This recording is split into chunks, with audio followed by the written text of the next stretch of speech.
Welcome back to Clark's Ring Rants. Let's get straight into today's video.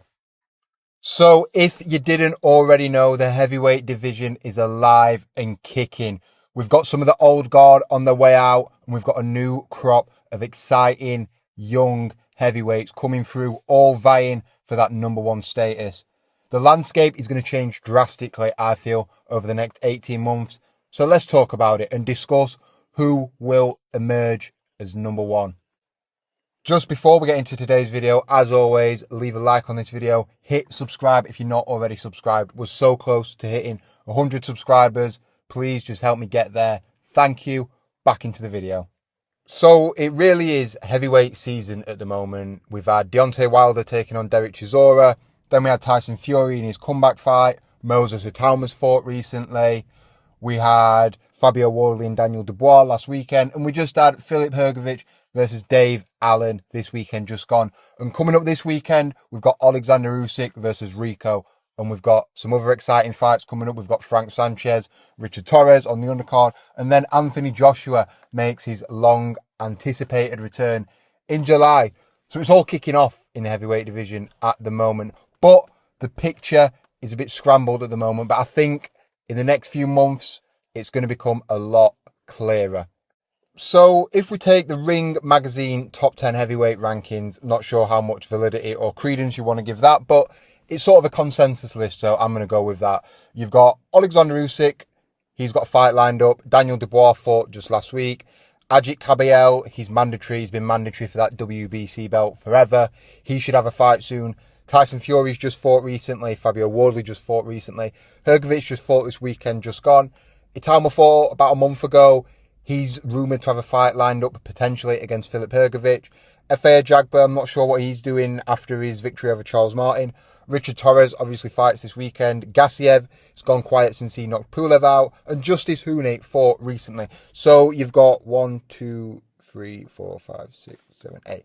8 of those fighters have either fought or have a fight lined up in the last 6 to 8 weeks. So that's really interesting, and it means we're getting movement in the heavyweight division. While Oleksandr Usyk was undisputed champion, yes, it's good, it's great to see an undisputed champion crowned. It does mean the division stagnates a little bit, and you've got fighters waiting around, sitting on the shelf. They don't want to risk their position because they know the phone could ring, they could be next in line for a big payday. So we've been missing out on some fights, but I think we've seen a shift recently with belts becoming vacant. There's opportunities available for people to become world champions, and they don't have to fight Oleksandr Usyk. So they're perceiving that as an easier route to a title. So now you're seeing more 50-50 fights happening and more people willing to face each other. For example, Daniel Dubois, Fabio Wardley, they fought for a belt. It was a 50-50 fight going in. I know it didn't turn out to be a 50-50, but that was a great matchup we got. We've got Richard Torres versus Frank Sanchez coming up. That's a really good competitive fight at heavyweight, and I believe that's an IBF eliminator, so the winner of that is going to be in pole position to fight for that IBF belt. You see, when there's reward on the table, these guys will roll the dice, and then they will step up and fight each other. If we're going to talk heavyweight boxing, though, we have to talk Oleksandr Usyk.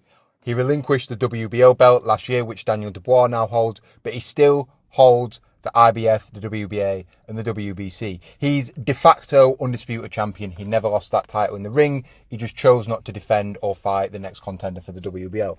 But anyway, he's got this fight coming up this weekend against the kickboxer. That's a bit of a foregone conclusion in my eyes. He will win that fight. He shouldn't have any issues. It's just a case of, how does Usyk look? I've already noticed signs of slippage. If you look at the Usyk that fought Joshua the first time versus the Usyk that fought Dubois in the rematch, yeah, he knocked Dubois out, but you can see the foot speed slow down, the hand speed, the movement. He was more willing to sit on the ropes, block shots, catch them with his gloves and fire back. Whereas against Anthony Joshua in that first fight, it was perpetual motion. He did not stop moving all night. I encourage anyone to go back and watch the first Anthony Joshua fight and see the difference there compared to the Usyk that fought Dubois in the second fight. But anyway, assuming Usyk comes through this fight, this gimmick against the kickboxer, he's got one of two options. he either A, fights Ajit Kabayel, he defends that WBC belt against him. He's been ordered to do that now. Kabayel has beaten some good guys. He's been waiting for that shot for the longest. And I fear if Kabayel doesn't get that shot soon, he's going to stagnate and he's going to lose before he even gets a chance to fight for the belt. A bit like Joseph Parker did when he took that time off after the Zhang fight. He came back, fought Wardley, lost, never got his world title shot. I fear something like that could happen to Kabayel. So when Usyk beats Rico, he must announce a fight with Kabayel or he should be stripped. I don't care what he's done in the past. I love Usyk. Great fighter, achieved so many great things in the sport. But as long as you hold those belts, you have an obligation to fight the best available contenders. And if Oleksandr Usyk is not willing to fight Ajit Kabayel next, he should be stripped. That belt should become vacant. Ajit Kabayel should take on whoever else is highly ranked in the WBC rankings. And we will have a new heavyweight world champion. Usyk would still then have the IBF and the WBA belts. And listen, Oleksandr Usyk, he's not got long in the game. Maybe he's thinking 2 or 3 more fights. Does he really care about the belts at this point? He's won them so many times, it's not going to make a difference to him. I think Usyk is trying to cash in as much as he can in this last chapter of his career. Don't be surprised if we see the Tyson Fury trilogy fight. Other than that, I don't really see what fights Usyk is going to be motivated for. He's beat Dubois twice. He's not too keen on fighting Kabayel. Hrgovic, is that going to motivate him much? Maybe if they can chuck a bucket load of money at him for a Moses Itauma fight, that could be the only one that interests him. But other than that, I don't know what I see Usyk doing. And speak of the devil, speak of Moses Itauma, that brings me on to my next point. The prodigious talent, Moses Itauma. What does he do next? How does he fit into this heavyweight picture? Now we all know Moses Itauma is an amazing talent, hand speed, foot speed, punching power. He knocked Jermaine Franklin out cold, someone who'd previously been the distance with Anthony Joshua and Dillian Whyte. He did it in devastating fashion. But what next? Frank Warren's hinted that Moses Itauma will challenge for a world title before the end of the year. But who will that be against? He's number one. I think he's mandatory with the WBO. Are they going to call that the Daniel Dubois fight? That's been rumoured. The Hrgovic fight, especially after the weekend, I think that was probably one of the main reasons Dave Allen was fed to Filip Hrgovic, to boost Hrgovic's profile, to set up a fight with Moses Itauma in the back end of this year. Hrgovic seems keen, Itauma seems keen. I see no reason why that fight can't happen next, and I think it's a good step up. It's going to be a good test for Itauma. Hrgovic is tough, he's durable, he's got good boxing skills. He's going to come to win, and if he comes through that, listen, maybe he's ready for the big dogs. But I don't see no reason to rush Moses Itauma. But I think once his next fight's announced, we're going to see his intentions and what Frank Warren wants to do. Does he want to fast track him straight into an Usyk fight? Or does he want to relax? Pump the brakes on. More learning fights, step him up to world level, fringe world level. Give him some tests, because Moses Itauma has just been too good for everyone at the moment. They say he needs rounds, but who's going to give him rounds? Hrgovic can give him them rounds. And if he comes through that fight, I'd pick him to beat Hrgovic. Maybe he's ready for a world title. Maybe he fights Gassiev, for the trinket WBA belt. But Moses Itauma is going to be a major player in this heavyweight division going forward. And he will have a belt round his waist before too long. But if you look at this top 10 as a whole, there's some very good matches to be made. I mean, Daniel Dubois could fight Ajit Kabayel. That's an option if Kabayel can't get that Usyk shot. Filip Hrgovic could rematch Daniel Dubois. Kabayel could take on Hrgovic. Obviously, Itauma and Hrgovic has been muted. We've got F.A. Jagba in there. He could take on Richard Torres. Justice Hune, great fighter, very talented. I'd love to see him mix it in there with some of those guys. So what I'd hope we get over the next year, 18 months or so, is these guys fighting each other. Then we're going to find out who the best is.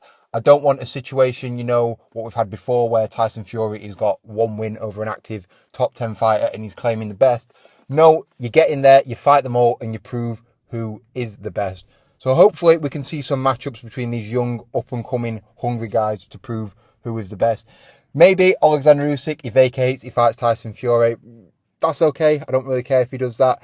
But, these guys sort of on the way out who are just looking to maximise their earnings, you move to the side. Don't be chasing belts. Just fight each other. Tyson Fury, Anthony Joshua. As soon as they get that fight done, I'd sail off into the sunset if I was them. Or maybe we sort of have a passing of the torch fight. You know, we had Klitschko versus Fury, we had Joshua versus Klitschko, we had Lennox Lewis versus Vitaly Klitschko. I could give countless examples.